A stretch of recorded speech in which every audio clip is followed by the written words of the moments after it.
Episode 115, The Missing Link Between Documentation and Team Trust.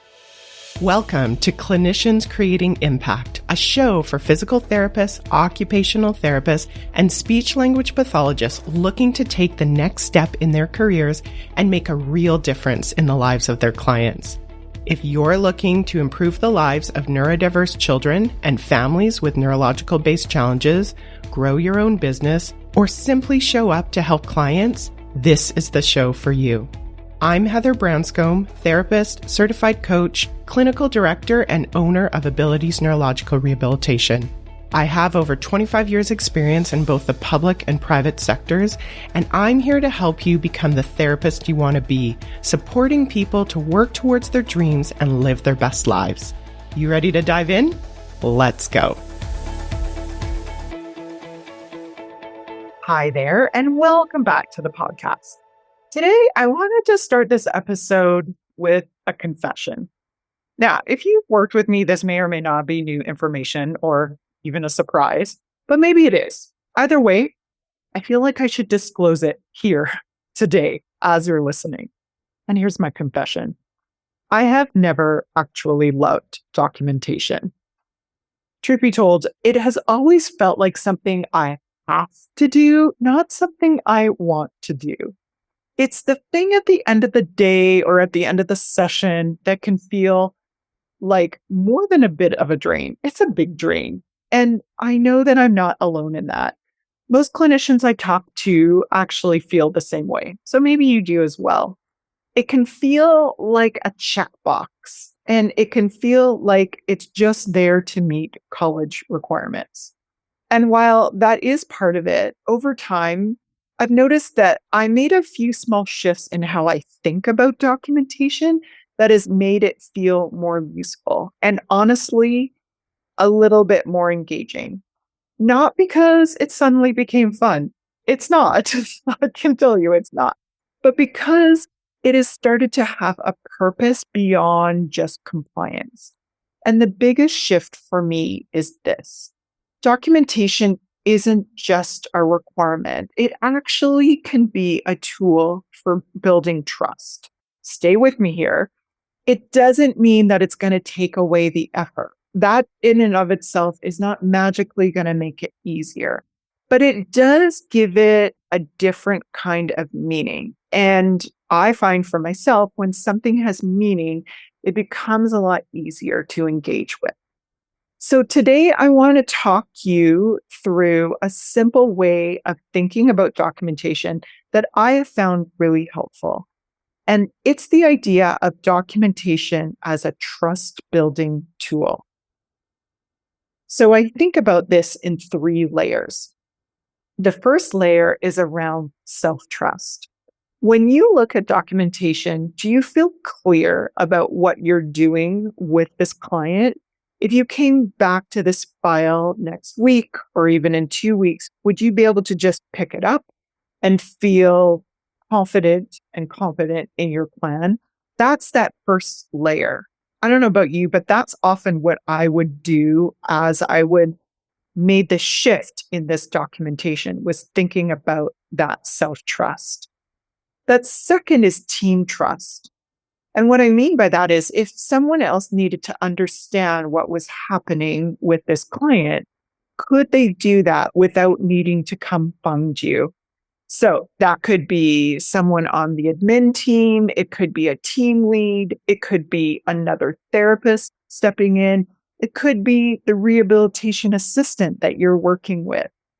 Is your thinking visible enough that someone else can follow it? That's why that second layer is so important. And then the third layer is what I'll call execution trust. Based on your documentation, could someone else actually act on this plan confidently? And again, that might be a rehabilitation assistant, it might be another team member, or really anyone supporting that client. And again, I want to say, even if you're not currently working with rehabilitation assistants, and I'm thinking about this specifically about rehabilitation assistants, it still applies. Because the clearer your documentation is, the easier it is for anyone around you to support your client well.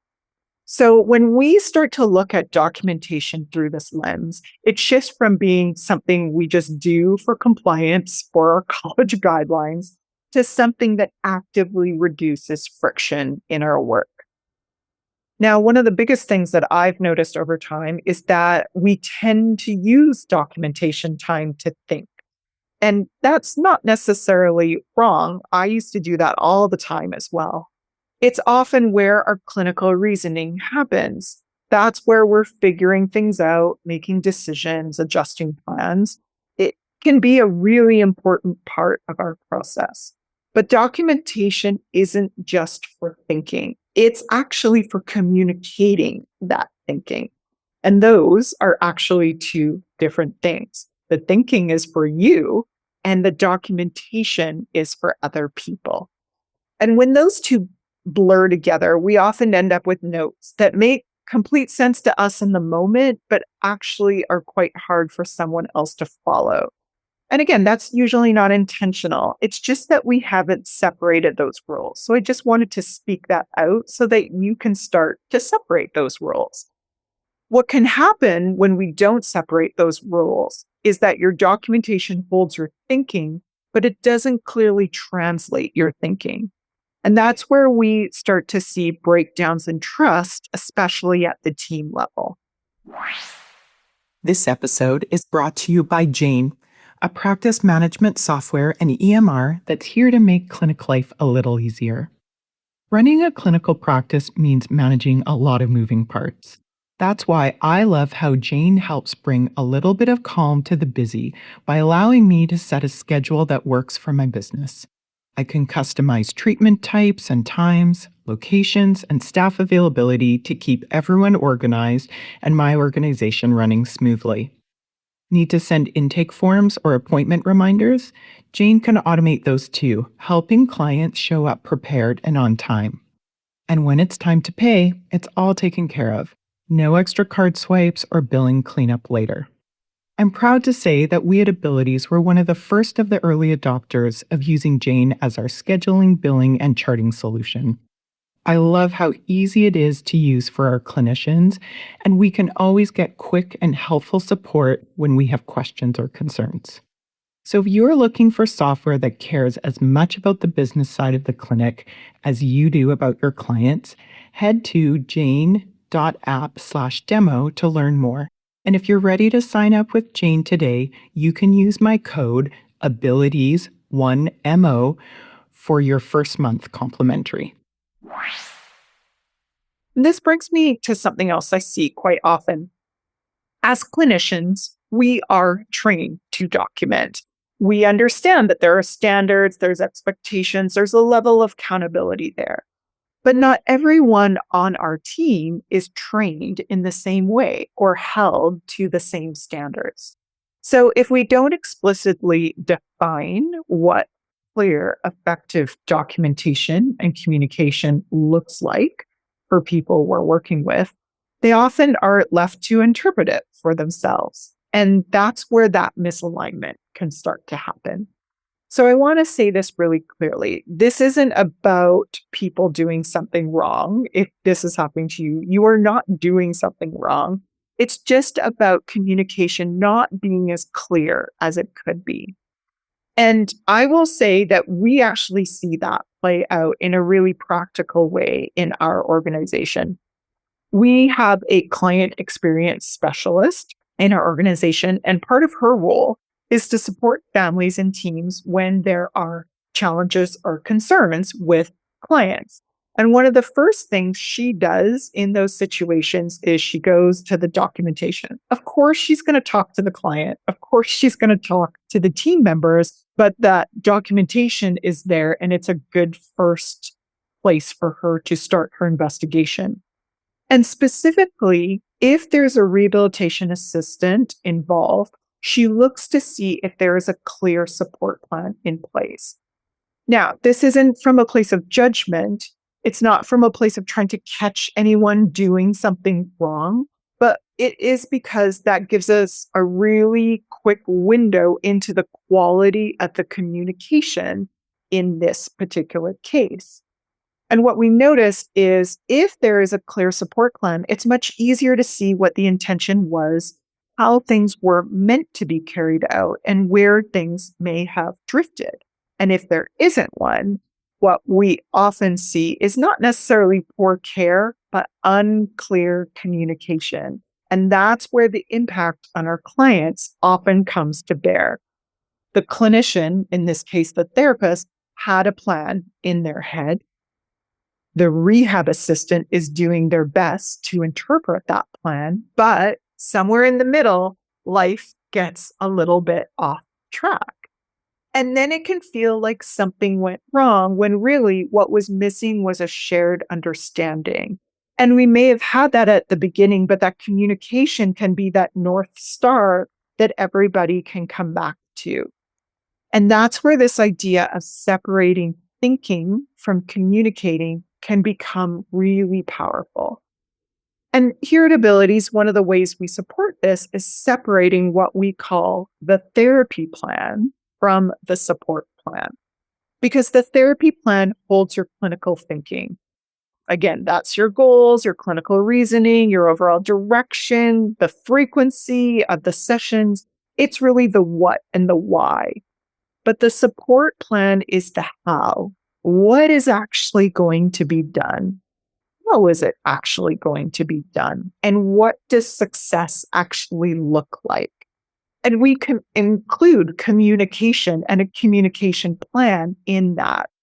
How does the supervising therapist want to be updated? When do you want to be updated? What counts as something that needs to be flagged?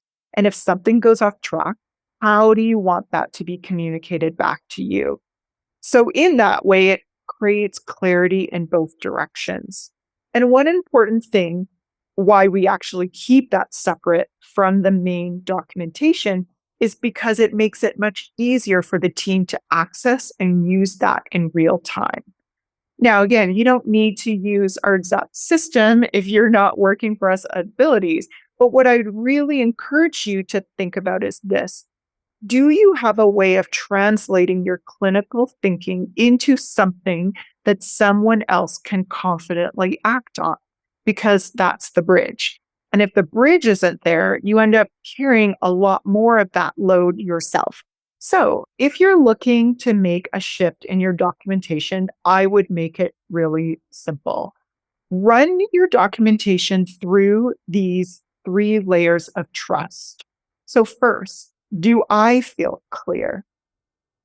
Secondly, could someone else understand this without asking me? And third, could someone else act on this confidently? And if one of those questions feels a bit shaky, that's your opportunity to refine. Not to write more, but to write more clearly. And then I just want to leave you with this. When your documentation is clear, you're no longer the only one holding the impact of your work.